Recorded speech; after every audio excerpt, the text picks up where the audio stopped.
हमारे देश के विभिन्न राज्यों से आए हुए मेरे भाइयों और बहनों और आगे जो मंच के पास में बैठे हुए हमारे जनप्रतिनिधिगण, मैं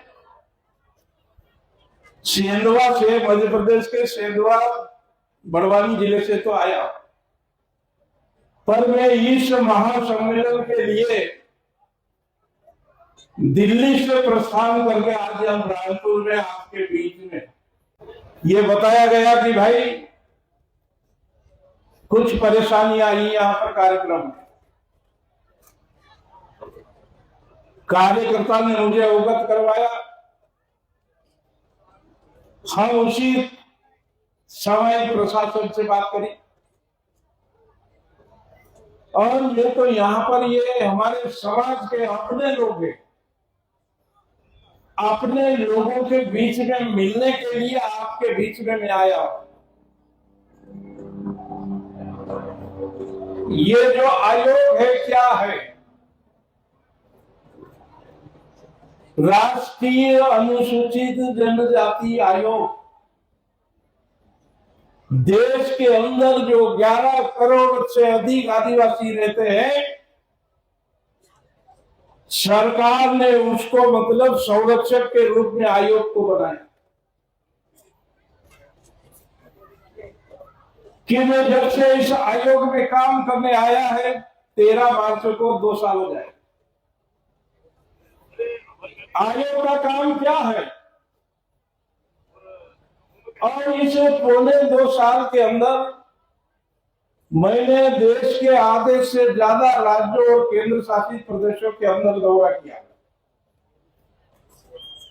पहले तो मैं मध्य प्रदेश में काम करता था, अब मैं पूरे आदिवासियों के बीच में देश के कोने कोने में जाने का मुझे अवसर मिला। बहुत सारी बातें हमारे गजानन भाई कौन है भाई? ये मेरा साला है।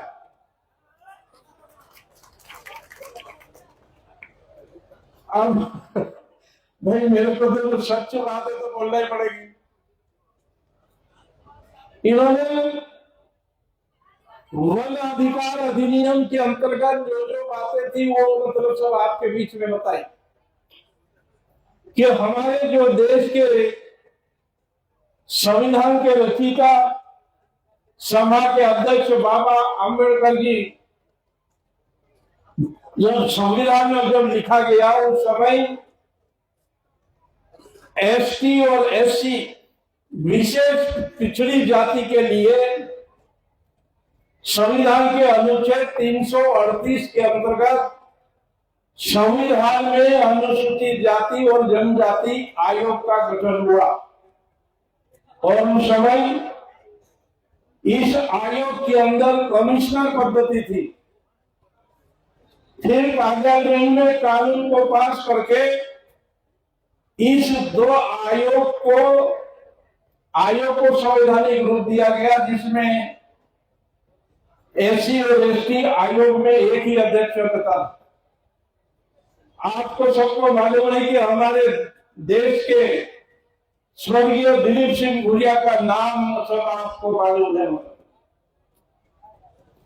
उनको अध्यक्ष बनाया क्योंकि हमारी एससी और एसटी की समस्या अलग अलग है। 19 फरवरी 2004 में एसटी आयोग का गठन हुआ। आज इसके बाद में इनके 5 सदस्य होते हैं, 3 सदस्य होते हैं, एक उपाध्यक्ष होता है और एक अध्यक्ष होता है। 4 मतलब सदस्य अभी वर्तमान में हम लोग काम कर रहे हैं। मैंने अध्यक्ष को एक ही बात हमारे सदस्यों को बोला कि भाई मेरा जो काम करने का तरीका अलग टाइप का, हमने संकल्प लिया है कि हमारे आदिवासी भाइयों की जब तक हम जीवित रहेंगे इनकी हम सेवा और इनकी आवाज को हम उठाते रहेंगे, क्योंकि ये बहुत जरूरी है। हमारे देश के अंदर हमारे जो ये महापुरुष जो है मतलब यह चित्र लगा रखा है कि इस देश को आजाद करने के लिए इन्होंने अपना जीवन निछावर कर दिया, परंतु हमारे आदिवासी महापुरुषों का इतिहास में नाम नहीं रखा गया। ये मुझे बहुत दुख होता था। मैं हर जगह हर मंच पर यह आवाज उठाता हूं कि भाई कि हमारे जितने शहीद जो हुए हैं इनके स्मारक हर राज्य और हर केंद्र शासित प्रदेशों में लग जाता है कि हमारी आने वाली पीढ़ी को पता होना चाहिए कि हमारे जो पूर्वज है उन्होंने देश आजादी के लिए कितनी लड़ाई जितनी कितने शहीद हुए, कितने को फांसियां दिया, कितने को तोप से उड़ाया हुआ, ये जानकारी होना चाहिए। आप सबको मालूम है कि कुछ जगहों पे ये चीजें प्रारंभ हो चुकी। ये हम आदिवासी की ओर से लड़ाई लड़ रहे।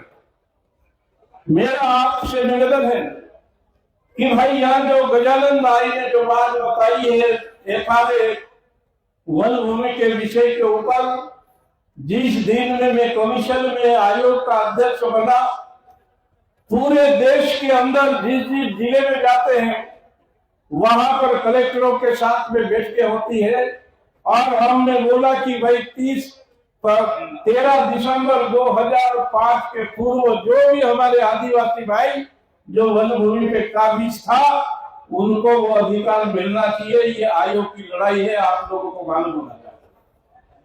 हम महाराष्ट्र राज्य के अंदर मतलब गए, वहां महाराष्ट्र सरकार की समीक्षा की, आपके गोवा राज्य की समीक्षा की, असम की समीक्षा की, त्रिपुरा की समीक्षा की और आपका मिजोरम, ऐसे अनेकों राज्य और मतलब जिले के अंदर हम समीक्षा कर रहे हैं कि हमारे जो आदिवासियों के जो व्यक्तिगत दावे हैं, सामूहिक दावे हैं, इनको हम हर प्रदेश में रीओपन कर रहे हैं, फिर से जांच के निर्देश कमीशन की ओर से दे। क्योंकि मुझे पहले से बचपन से वन भूमि के मामले को लेकर कुछ जानकारी थी, इसलिए मैं पूरे देश के अंदर हमारे आदिवासियों की जो मांगे हैं, जो उनको अधिकार है दिलाने का काम हमारा कमीशन कर रहा है। कमीशन ये भी कर रहा है कि कमीशन एक संवैधानिक निकाय है, क्योंकि अब हम कहीं पर भी कोई भी राजनीतिक जो मंच होता है आयोग वहां पर मतलब नहीं जाता है, न उसमें भाग लेता है। ये आज हमारा आदिवासी समाज का ये मंच है, इसलिए मैं आपके बीच एक आदिवासी होने के नाते मैं आपके बीच में उपस्थित हूँ। क्यों मेरे भाई और बहनों, क्योंकि हमारे बहुत कुछ काम करने की जरूरत, क्योंकि हम लोगों को हमारा अधिकार की कम लोगों को जानकारी है।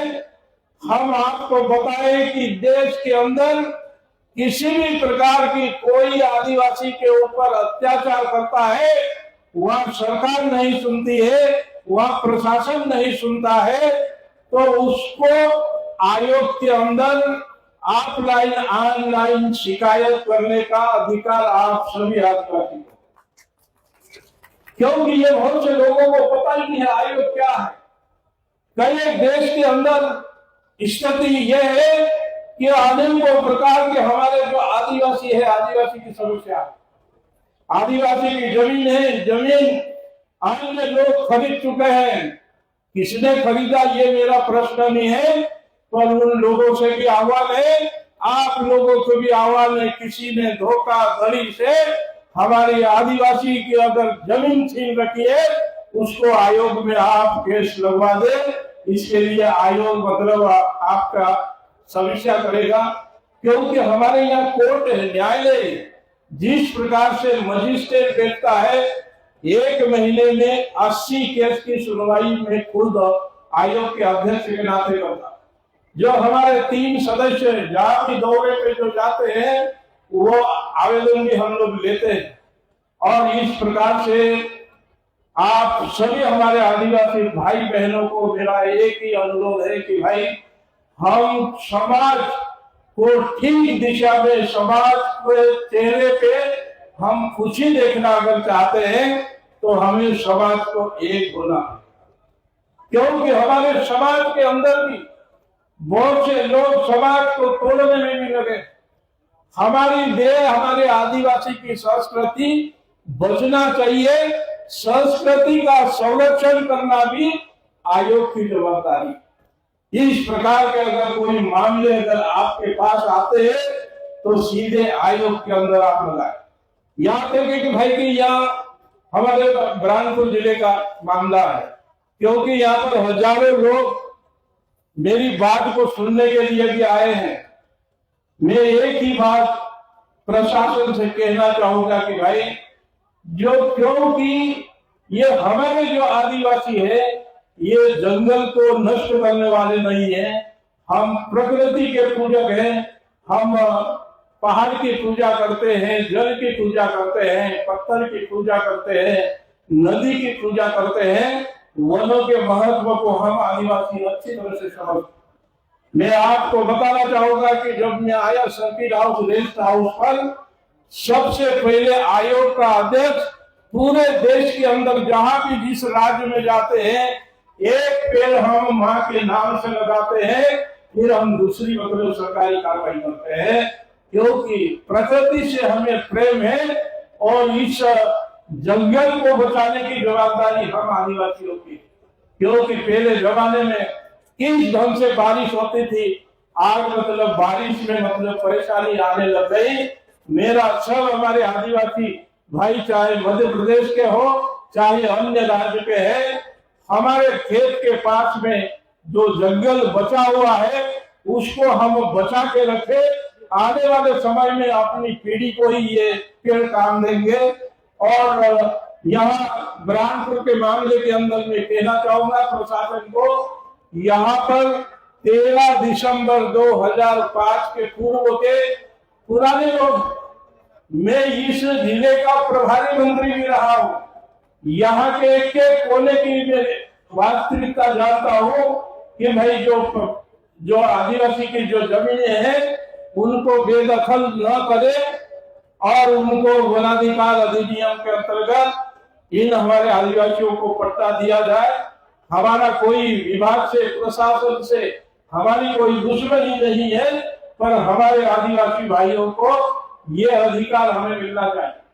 दूसरी बात मैं कहना चाहूंगा कि भाई मुझे इतने देश के अंदर घूमने के बाद ये ऐसा महसूस होता है कि भाई हमारा भी 11 करोड़ से ज्यादा हमारा समाज के लोग हैं, क्यों नहीं किसी न किसी राज्य के अंदर हमारा एक ऐसा स्कूल तैयार होना चाहिए जहाँ की हमारे 100-200-400 बच्चे आदिवासी वहां पढ़ सके। इसके ऊपर भी सम्मेलन के कार्यकर्ताओं से अनुरोध करूंगा कि इस विषय के ऊपर भी आप विचार विमर्श करें कि इसके लिए क्या करना चाहिए। जो मंच डिसाइड करेगा उसको मैं भी स्वीकार करूंगा। और मेरा आप सबसे निवेदन है कि भाई हमारी जो नई पीढ़ी है, सोशल मीडिया का युग है, हमारी नई पीढ़ी से हमारे उनके परिवार वालों से अनुरोध है कि गलत व्यसन गलत आदत छोड़े। इतने हजारों लोग यहाँ पर आए हैं, आप अपने अपने क्षेत्र में मतलब इन चीजों के ऊपर ध्यान दें ताकि आने वाली पीढ़ी हमारी उनका भविष्य अच्छा हो। क्योंकि आने वाले समय में देश की जवाबदारी, समाज की जवाबदारी इन्हीं बच्चों के ऊपर है। बच्चों को व्यवस्थित करें और सही रास्ते पे चलने का ज्ञान परोसे, क्योंकि ये युवा है, ये युवा 13 साल 15 साल के जो बच्चे हैं वो जिस ओर मुड़े उस ओर मुड़ सकते हैं। इनको अच्छा मार्गदर्शन नीचे भी मिले और समाज इसके लिए चिंता करे। आज मैं आप सबके बीच में आया हूं और आप सभी को आश्वस्त करना चाहता हूं कि भाई जो भी मामले, चाहे सिर्फ हमारे आदिवासी की भाइयों की बात नहीं, जो सरकारी कर्मचारी आदिवासी है उनका आरक्षण, उनका संरक्षण, और उनकी पदोन्नति के भी कोई जो मामले हैं वो आयोग में सीधे अध्यक्ष के नाम से, सेक्रेटरी के नाम से, सदस्यों के नाम से आप ऑनलाइन ऑफलाइन जरूर करें। तो मैं चाहता हूं कि आयोग की जो ताकत है वो हमारे सभी 11 करोड़ आदिवासी के पास पहुंचे, ऐसी शुभकामना आपको देता हूं। और यहाँ सफल सम्मेलन के लिए आयोजक की पूरी टीम को आयोग की ओर से बहुत बहुत धन्यवाद। और जय आदिवासी, जय जवान, धन्यवाद।